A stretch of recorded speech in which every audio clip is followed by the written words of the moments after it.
Hola, ¿qué tal? ¿Cómo están? Nuevamente con ustedes en este momento especial para completar lo que habíamos dejado pendiente en la emisión anterior. Les saludo, soy Denis Arana. Estamos aquí juntamente con mi amigo José Bravo, que pasa a saludarles. ¿Cómo están? Bendiciones. Un gusto, un privilegio de estar con todos ustedes a través de las pantallas, bueno, y aquí con el doctor Denis, que siempre es una bendición compartir, como ya lo ha dicho. Estuvimos hablando acerca de la palabra de Dios, ¿verdad? Un tema muy importante acerca de las diferentes metáforas que están en las Escrituras y que, bueno, nos ayudan a mucho. Sí, es verdad. Habíamos comentado dos metáforas, ¿no? La del bálsamo, la palabra como bálsamo, que sana, que cura, que alivia, y también la de lámpara, lumbrera o luz, ¿no? Como quiera que se le llame, pero que la función es la misma, es decir, iluminar el camino, permitirnos caminar, y donde no hay camino, recordar una palabra sigue siendo nuestra luz, ¿no? Gracias. Ahora, bueno, vamos a seguir sacando metáforas, y también la palabra de Dios, la Biblia, nos muestra otra metáfora que es el agua, ¿no?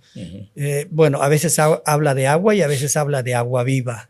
Vamos a comentar un poco sobre eso, ¿te parece? Sí, me parece interesante. El agua también puede hablar, cuando la palabra es agua, la palabra purifica, ¿verdad? Es para purificar, para lavar, para limpiar, el efecto del agua, ¿no? Recuerdo el Salmos, cuando David dice: ¿con qué limpiará el joven su camino? Con guardar tu palabra, ¿no? Porque la palabra tiene ese efecto de limpiarnos, de lavarnos, una acción purificadora. Sí, ahí está, eso me gusta. Vamos a comentar. Nuestra intención es ser didácticos e ir un poquito más allá de lo que todo el mundo dice o todo el mundo entiende, ¿verdad? Y no es que queremos ser profundos, lo que queremos es ser correctos, bíblicamente hablando. Y cuando yo pienso en la función de purificación de la palabra de Dios, no... Antes me imaginaba que, bueno, venía una palabra y esa palabra me purifica, ¿no? Es cierto, pero a medias. En realidad, la palabra de Dios puede señalarte algo que está mal o algo que estamos haciendo mal. Y entonces, como la palabra de Dios nos lo señaló, nosotros nos encargamos de ser obedientes y apartar aquello que está mal o corregir aquello que debemos corregir. En ese sentido, la palabra está siendo como agua que purifica nuestro ser, nuestra alma, ¿no es cierto? Sería fácil decir que la palabra viene y ya está, ya nos purificó. No es tanto así, No, lo sabemos. Claro. Por eso es que tenemos mucha gente leyendo la palabra de Dios, comentando y hasta predicando, pero los efectos en la vida no se notan mucho. ¿Por qué razón? Porque la palabra hay que obedecerla. O sea, también sería bueno comentar esto. Ahora, ¿qué hacemos nosotros con la palabra? La palabra solamente hace su función sin que nosotros hagamos nada. No es tanto así. La palabra de Dios viene, pero a veces tiene resistencia de nuestra parte. Por eso la Biblia dice, nosotros resistimos al Espíritu Santo, ¿verdad? Claro, porque cuando recibes una palabra y en tu vida ves que la palabra te está señalando algo. Ejemplo, si alguno viene al altar y allí te acuerdas que tienes algo contra tu hermano, ¿no? O que tu hermano tiene algo contra ti, deja allí tu ofrenda. Ve primero a reconciliarte con tu hermano y luego ven y presenta tu ofrenda. Si yo hago caso omiso, no estoy permitiendo que la palabra agua Exacto. cumple la función de purificarme, cumple la función de limpiarme, ¿verdad? Cumple la función de quitar esa escoria, en este caso llamada falta de perdón, Resentimiento. ¿verdad? O resentimiento, amargura, odio, qué Odio. sé yo, ¿no? Claro. Porque se entretejen ahí los sentimientos, tanto resentimiento, odio, amargura, rechazo y etcétera. Pero ahí la palabra me está purificando. Entonces, yo no tengo que tener excusa, es que no siento. Sí. Es que no siento. Voy a orar para que Dios me permita, ponga en mi sentir ir a pedirle perdón o a perdonarle. Entonces ahí no estoy permitiendo, ¿no? Ahí bien cierto es cuando mencionas, vosotros resistís siempre al Espíritu Santo como vuestros padres, ¿no? Sí. Se está resistiendo a que la palabra no produzca lo que tiene que producir. El efecto. El efecto de purificación, el efecto de limpieza. Sí, por eso decía que era necesario tener presente que la palabra de Dios viene como agua, pero si no permites que esa agua te purifique, nada pasa en tu vida. Tienes que poner acción. Me trae a la memoria inmediatamente la historia de Pedro. Jesús toma un lebrillo para lavar los pies de sus discípulos.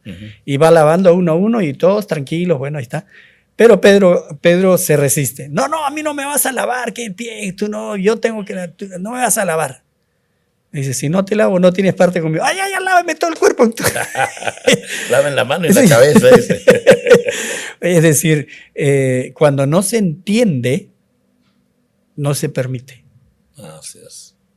Y eso es lo que tenemos. Tenemos mucha gente haciendo y practicando lo que acabas de mencionar hace un rato. Siento. Eso está de moda. La gente quiere sentir. Quiero sentir a Dios, quiero sentir un beso, quiero sentir esto, o yo siento, o no siento perdonar, no siento ir a la iglesia, no siento. Es decir, ese lenguaje es muy perjudicial. Así es. Porque cuando hay que obedecer, hay que obedecer. Pongamos el ejemplo del ejército. El sargento le dice a un soldado, soldado, ven acá. Y el soldado le responde, no siento, mi sargento, ir a... ¿Qué va a pasar? Arrestado. Recuerda que en el ejército las órdenes se obedecen, sin dudas ni murmuraciones. Exacto. Ahora, ¿cuánto más si nosotros decimos que queremos obedecer a Dios? ¿Cuánto más? Claro. ¿O es que Dios no es digno de ser obedecido? ¿O es que su palabra no es digna de ser obedecida? Claro. Es interesante ponerse a pensar, ¿verdad? Porque luego nos vamos diluyendo en un mensaje demasiado descafeinado, demasiado light, exacto. Es decir, a algo que era puro, lo vamos mezclando con impurezas y al final es como aquel café que venden los ambulantes que uno lo prueba y ya no tiene ni sabor porque lo han pasado el café tantas veces que ya no se siente el sabor. Igual, hay un evangelio que se va diluyendo porque la gente no siente y como nosotros queremos hacerle sentir, le vamos dando cada vez más suave el asunto. Pero hay que ser honestos. A nosotros para sentir la palabra lo hemos tenido que obedecer. No es que hemos querido sentir. No, yo no pienso en sentir la palabra, pienso en obedecer, en entender, en practicar, porque la única forma en que la palabra de Dios haga efecto en mi vida es practicándola. Es que si nos guiamos por el sentimiento, ya nos engañamos a nosotros mismos. Perverso y engañoso es el corazón, más que todas las cosas, ¿quién la conocerá? ¿No? Correcto. Recuerdo en una reunión de grupo familiar, le llamábamos nosotros. Estaba un grupo familiar y entonces hubo un fluir ahí en oración y fueron tocados casi la mayoría. Pero fueron tocados de una forma tan especial que todos lloraban, llorando. Y había un hermano que estaba ahí. Entonces terminó el momento, pues, tan especial, ¿no? Y uno al otro se daban el codazo santo. Y el hermano se dio cuenta, ¿no? Dijo, ¿qué pasa? ¿Que porque yo no he llorado como ustedes, piensen que yo no he sentido a Dios? Yo he sentido a Dios. De mi manera, yo he sentido a Dios, dijo. Entonces, a veces se están guiando más por el aspecto almático, bueno, el aspecto almático a veces, lamentablemente, hace que, como decías, la palabra se haga tan light, tan suave, entonces eso es perjudicial porque se pierde lo santo de Dios y se pierde lo milagroso de Dios. Entonces es terrible, bueno, por eso que la palabra cumple la función de purificarnos, de limpiarnos, pero tenemos que hacer nuestra parte, no somos robots, no estamos programados que llegó un texto bíblico y ya listo, ¿no? Cambia, o sea, sí. hay que asimilarlo, pero obedecer esa palabra. Sí, es verdad. Eso es importante, ¿no? Ahora, eso es en cuanto a la función de agua. Pero ahora pensemos en, la Biblia también usa la metáfora de leche. Desead como niños bien recién nacidos la leche espiritual no adulterada, ¿no? Entonces ahí la palabra de Dios se convierte en leche. Bueno, comenta un poco. Ahí interesante porque dice, decía como niños recién nacidos, la leche, ¿no? Y el niño recién nacido, lo primero que anhela es lo que se llama el calostro, pues, ¿no? Sí. La primera leche de mamá, del pecho de mamá, y esa leche contiene nutrientes, sí, contienen proteínas que van a ayudar a un crecimiento integral. Exacto. Porque no va a ayudar a que el bebé crezca un poquito de piernas y para la cabeza va a ser otra cosa, ¿no? O sea, se habla de un crecimiento integral. Así la palabra de Dios, la palabra del Eterno, nos va a ayudar en un crecimiento integral, no solo como creyente, también como persona dentro de la sociedad, como padre, como madre, como hijo, etcétera. Un crecimiento integral, ¿no? ¿Qué es lo que piensas? No, sí, es correcto. La exhortación es a que los que se han convertido deben desear la palabra de Dios, la leche espiritual no adulterada. Es decir, precisamente lo que comentamos al inicio o un poco antes, hablando de que se diluye la leche. Se cuenta mucho de que tenía una tía que siempre tenía sopa y cuando llegaban los sobrinos y llegaban más sobrinos, añadía más agua a la sopa y cada vez el caldo tenía menos sabor, ¿no? Igual sucede con la leche muchas veces, ¿no? Cuando hay bastantes criaturas que hacen poca leche, entonces ¿qué hacen? Le añaden agua, al final tiene color pero no tiene sabor. Y no tiene vitamina. No tiene vitamina, correcto. Entonces ahí es donde debemos puntualizar, debemos hacer el énfasis en el hecho de que la leche no debe ser adulterada. Dice, como niños recién nacidos debemos desear una leche que no sea adulterada. La palabra de Dios como leche no adulterada es la palabra que se razona, la palabra que se enseña correctamente, que se escudriña correctamente, que se medita correctamente, intentando no involucrar tanto los sentidos, porque la palabra de Dios viene de Dios, no viene de una información que está en el mundo. No podemos usar categorías humanas que vienen del mundo, incluso conocimiento del mundo, para intentar interpretar la palabra de Dios. La palabra de Dios se interpreta sola, ese es un axioma de la hermenéutica. Como le pasó a Pablo. Quiso lucir conocimiento, como dijo tal poeta en aquel tiempo, cuando estaba en el Areópago, sí. Y entonces le dice, ya te oiremos en otra oportunidad. Sí. Entonces tuve que convencerse de que la palabra ni la predicación debe ser con palabras persuasivas de humana sabiduría, ¿verdad? Así que interesante. Nos vamos a una pausa, pues, ¿verdad? Y luego volvemos para continuar este tema tan interesante. Correcto.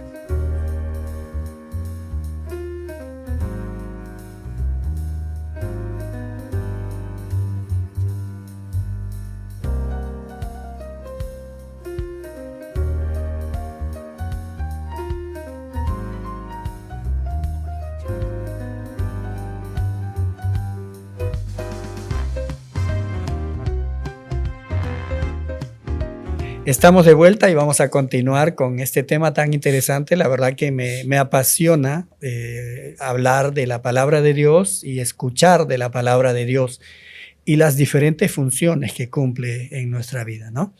Así que ya, bueno, ya venimos mencionando varias.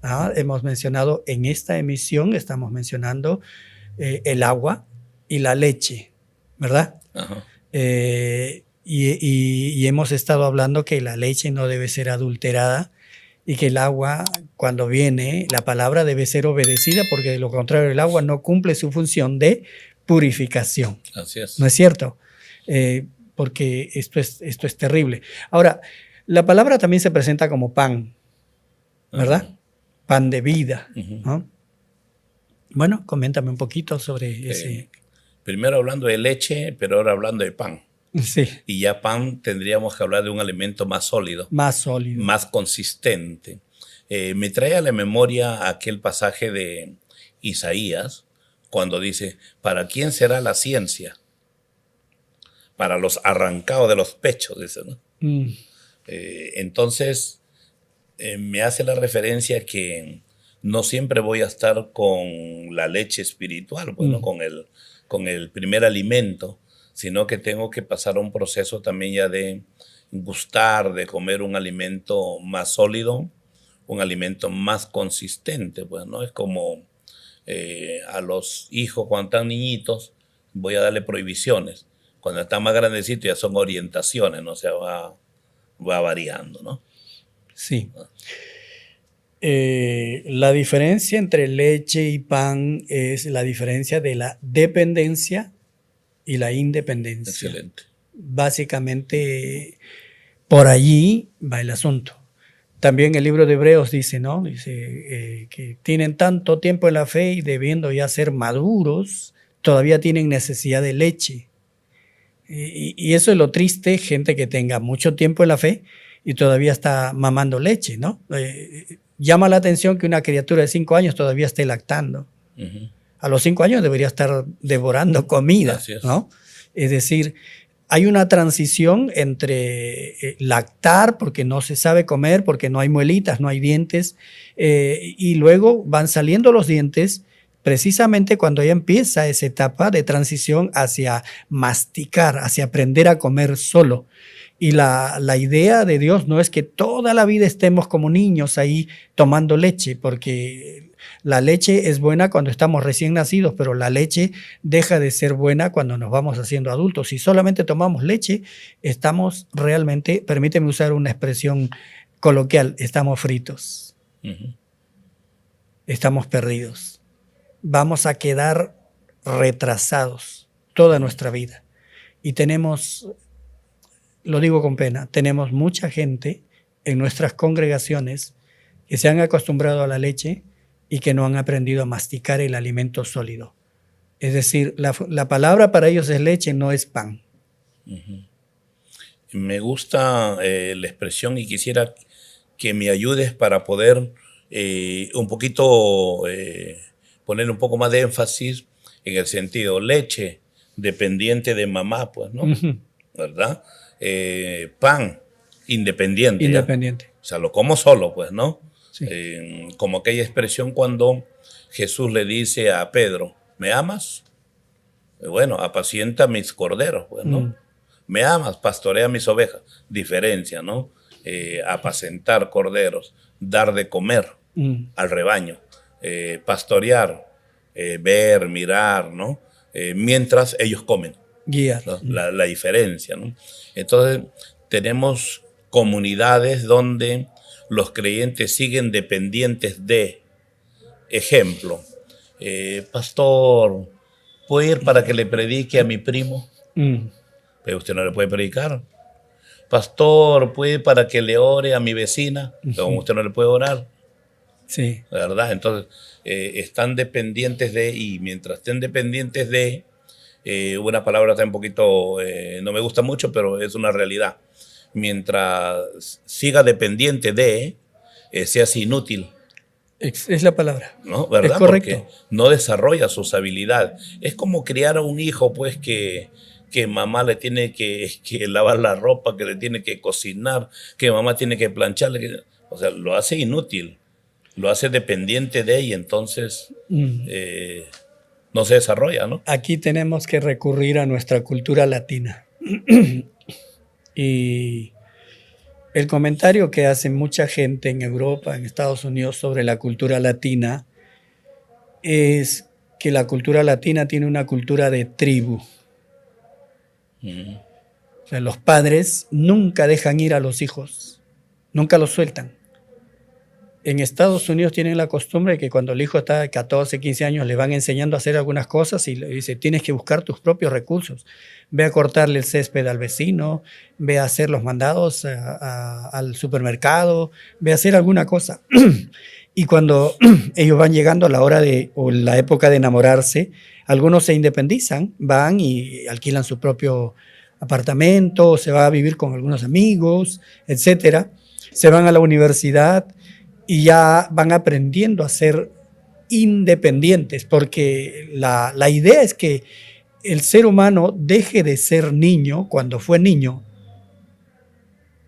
Pero hay algunos que tienen 50 años y siguen siendo niños. Por eso hay una novela que fue bien famosa en el siglo XIX en el Perú que se llama El niño Goyito, ¿no? Que habla del niño Goyito. El niño Goyito se va de viaje.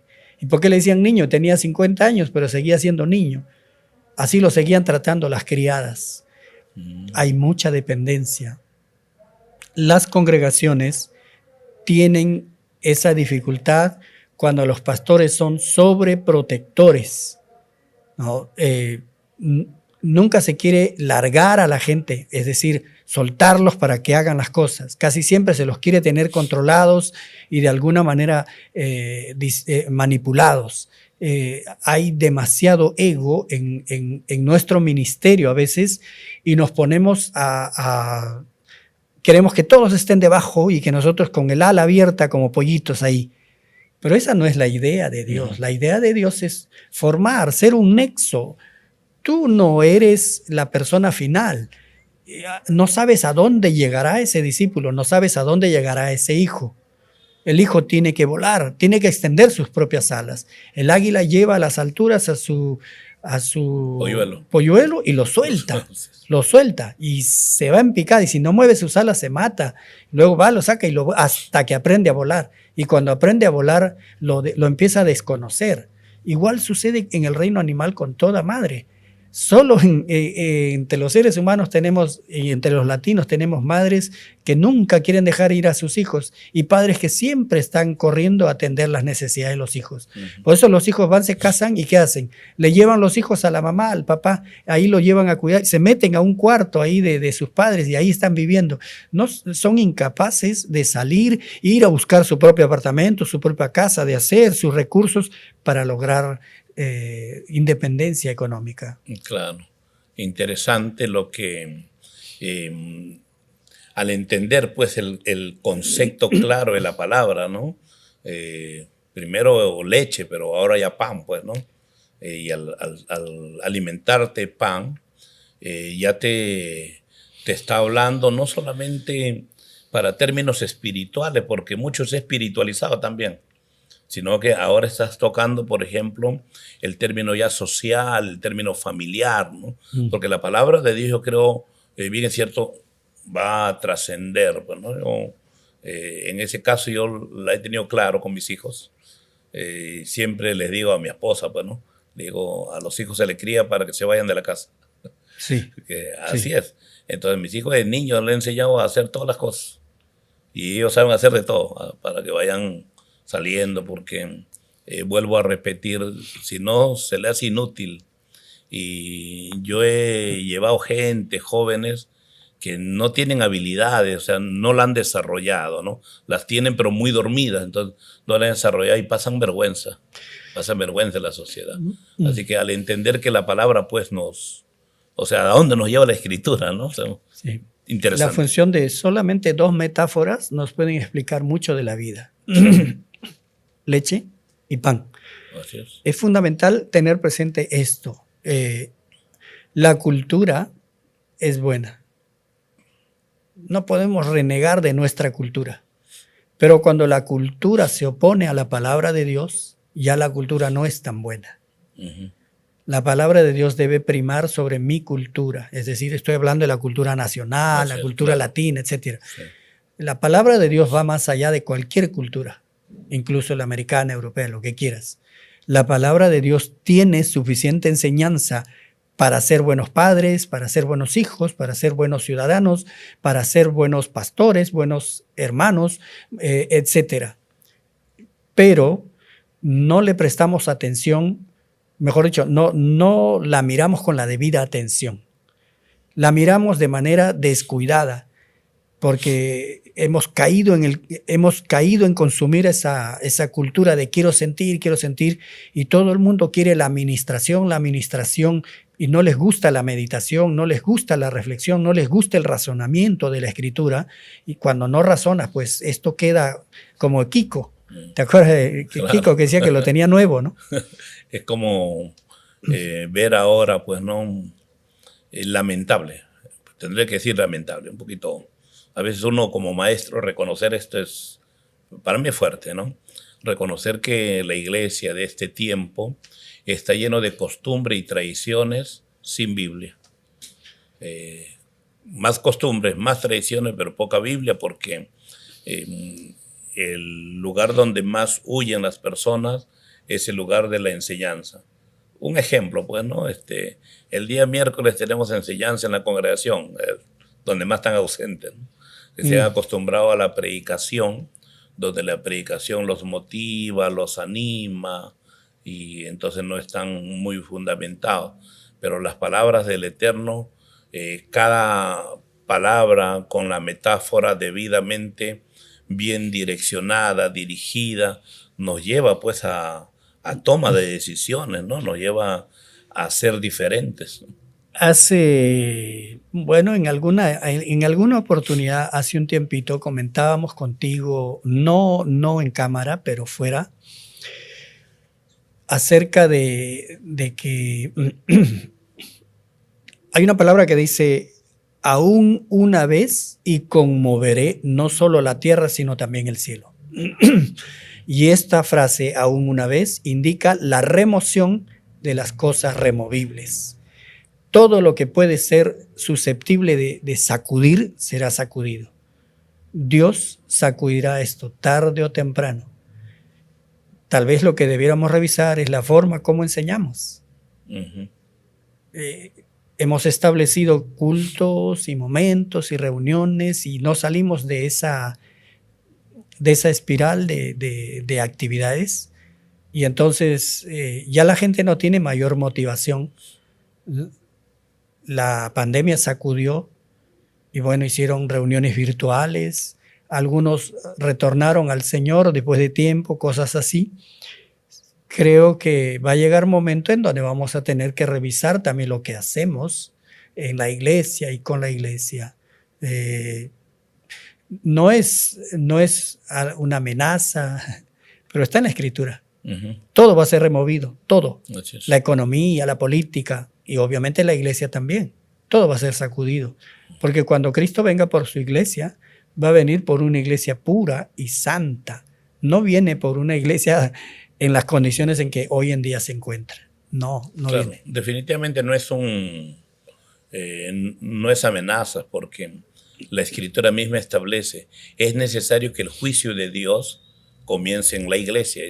Y no está hablando de un juicio futuro, bueno, está hablando de un juicio presente. En la casa de Dios, ¿no? Claro, en la casa de Dios, un juicio presente donde lo removible tiene que ser removido. Hay cosas que no deben de estar, que tienen que ser quitadas, bueno.